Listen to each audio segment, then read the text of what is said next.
Every month, there's a lot of games to get stuck into on Xbox, and every month, Pure Xbox suggests which ones you should probably pay attention to. I'm Hello Craigo, and here are the top 10 Xbox games of February.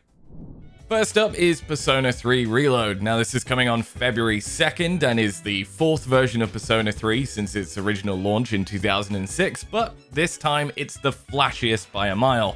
Persona 3 Reload has got the Persona 5 treatment. Now it's fully fleshed out, it's got the fancy graphics and beautiful character models, and it's got full traversal, so no more point and click like Persona 3 Portable and the like. But, you know, this is a Persona game, although much darker in tone than other games. Like, for instance, to activate your abilities this time around, you've got to shoot yourself in the head with what looks like a pistol. It's the JRPG that, personally, I've been looking the most forward to all year. You know, I held off playing 5 Royal, 4 Golden, and 3 Portable just so I can crack on with this version of Persona 3.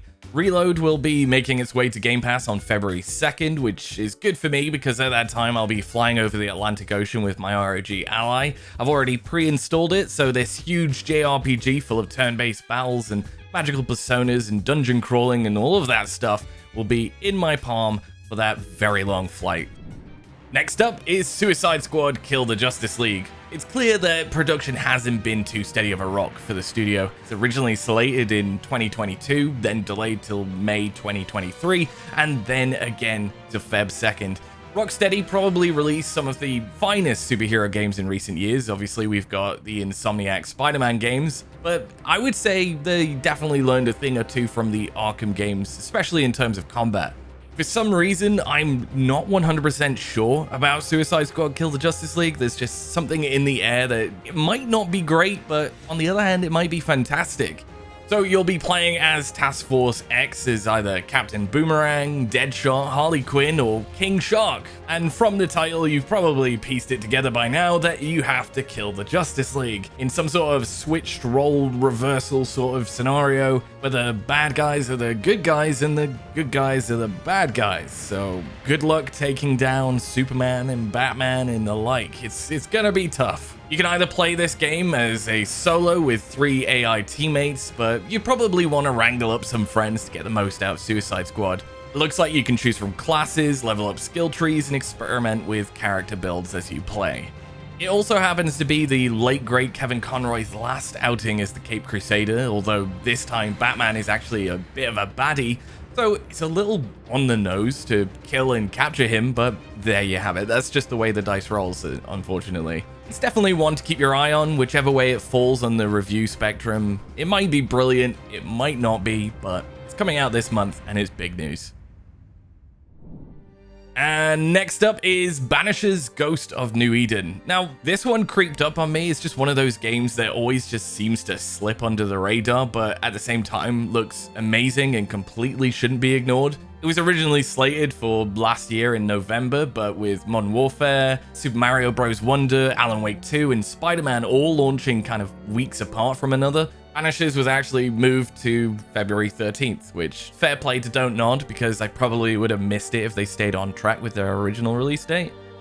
With a game like Ghost of New Eden, you could probably guess that this is like an old-timey ghost hunting game. It's an action RPG to be exact, but what's cool about this one is you're on either side of life and death. Red Mac Wraith is alive and well, kind of, whilst Antea Duarte is full-on dead ghost girl mode.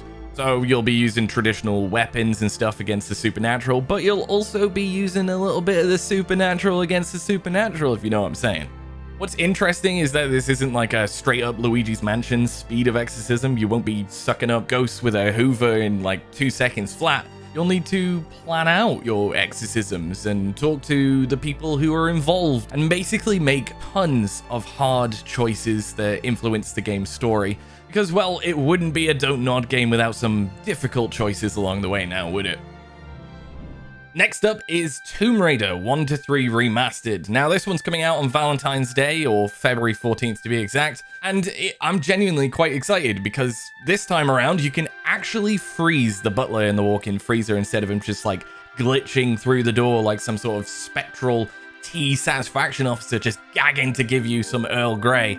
No, this time Crystal Dynamics knows exactly what we want, and it is a frozen butler. Well, anyway, Lara Croft is back, and I'm sure some of you will be kind of upset that her iconic, quite frankly, stiff PS1 look has been smoothed out in these fresh remasters. But Tomb Raider is back and it's coming to Xbox. But, you know, Crystal Dynamics have said that this isn't just an upscale of the graphics. They've spruced up the controls for a modern standard, whatever that means. But maybe it's just less tanky Lara and more zippy Queen. And there's also going to be a photo mode plopped in there for good measure too, which caught me off guard. But I suppose what's the point in trapping the butler in the freezer if you're not going to take a picture and share it on Twitter or X or whatever it's called nowadays? Again, they know what we want. Next up is PlateUp. Now, it's not exactly a brand new game. It was originally released on PC back in 2022, but it is launching for the first time on Xbox February 15th. This one is launching on Game Pass, which feels like a solid win for these like overcooked genre of co-op cooking games. It means you and your friends can scream food orders at each other until you fall out and uninstall the game without having to spend a penny. That is, if you're subscribed to Xbox Game Pass, of course. And yes, I know you are paying for Game Pass, but when you have it, it's essentially free, right? These games aren't typically in my rotation, but because it's on Game Pass and the whole building and upgrade system, this one definitely sticks out as a bit more of a win and a bit more unique than just Overcooked. So I'm gonna try it out. Next up is finally Skull and Bones. Now, I never thought I would see the day that this game was released upon the public, but looks like February 16th is it. Skull and Bones is clearly inspired by Assassin's Creed Black Flag, and you've got your single-player campaign to get through, but this is also a massively online game as well, with plenty of PvE and PvP in the mix too. When you're sailing the high seas, you can choose between a teeny sloop or a big fat brigantine, managing everything that comes with keeping a deck ship shape. Now, this piratey voyage was supposed to set sail in the latter half of 2018, which is mad to think about because that was almost 6 years ago, which is a long time. Plenty has happened since then. You could say, is this a lesson in unveiling a game too early? Well, it could be, but it could also be down to the global pandemic. I would genuinely like to know where we're all at with Skull and Bones at this point, because I don't know if I'm actually excited for it anymore. I mean, it looks good, it's new, it looks fresh, it looks good, I think. But, you know, it's been around for ages and I don't know if the hype's there anymore. Let me know in the comments. I'm genuinely quite keen to know what you think. Next up is Garden Life, a cozy simulator. Now, I'm actually quite surprised by just how interested I am in this game. Like, the irony isn't lost on me that I want to fix up my best virtual garden whilst letting my actual back garden suffer from neglect and dog poo. But, you know, I'd say the vibes are immaculate in Garden Life and I don't need to get my hands dirty. For one, it looks beautiful, it's peaceful and pretty, and it's a go-at-your-own-pace sort of experience. Definitely one for cozy gamers out there. Now, I'd go as far as to say I think we need Garden Life, a cozy simulator in February, because when I'm not getting my ass handed to me in Tekken 8, I'm gonna need somewhere to go, to lay back and chill out with nature and just, you know, reset the day. I'd say if Still Alive Studios has nailed the overall impression that I'm getting from the game, I would consider this to be a prime example of games are like therapy. If you're having a rough time, maybe stick on Garden Life, a cozy simulator, sit back, and reset. Next up is Brothers: A Tale of Two Sons Remake. Now, this game originally launched in 2013 to plenty of positive reviews, and it's kind of mad to think that the original game is now 10 years old and apparently in need of a remake, but I'm interested, so maybe it is. Originally, this was quite a unique game. You would control both brothers at the same time using the left and right analog sticks retrospectively when playing alone, but if you played co-op, you would both take an analog stick, or I think, I don't quite know if you would use two controllers, but I haven't played the original. You could probably guess by me not knowing how it would control, but it's always one of those games I saw on Xbox Marketplace calling out to me, like begging to be played, but I just never did. Here we are in 2024 with a fresh coat of brotherly paint, and I'm genuinely quite excited to see what all the fuss is about.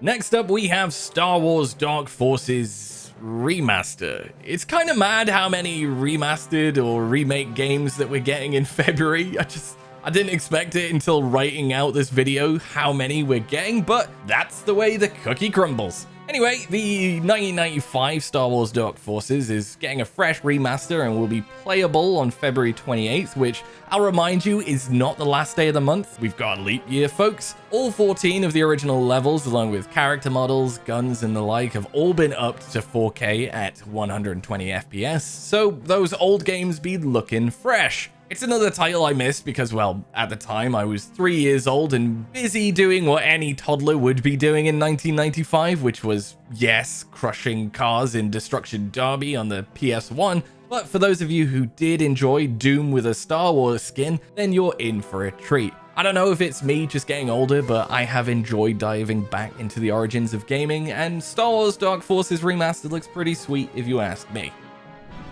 And finally, it's not actually the game I originally planned on talking about, but thanks to an update from Annapurna, Open Roads has been delayed from February 22nd to March 28th. That opens a blood-soaked door for Welcome to ParadiZe. Emphasis on the Z because, well, this is all about zombies. My immediate reaction to ParadiZe was that this was like some impeccable, bizarre phone game ad that just always leaves me speechless. I'm sure you've seen your fair share when playing games on your phone, but on further inspection, this looks like a whole lot more, really. This is a top-down survival game with base building, scavenging, and it's all mixed together with a twin-stick combat system. What I suppose is different about this specific game is instead of you just slaying the hordes of zombies, you can actually enslave them too by hacking them and shoving a little device on their head to make them work for you, whether that's on your base or protecting you from more zombies. You can play this alone or with friends in online co-op. It's your choice. But it's a good thing that I reminded you about that leap year because, well, this one's coming out on February 29th. Also, I thought I would just add an extra bonus mention that we're getting a new Warhammer 40k game this month. Chaos Gate Demon Hunters to be exact, but I swear I'm always talking about Warhammer 40k games these days. It's like there is actually 40k of them. Well, I suppose it's a good thing that these games are usually pretty good. Well, that caps off February. If you didn't see the game that you're most looking forward to in this video, then comment below and tell us what daft sods we've been. Of course, thanks for watching, and all that's left to say is bye-bye for now. Cheerio!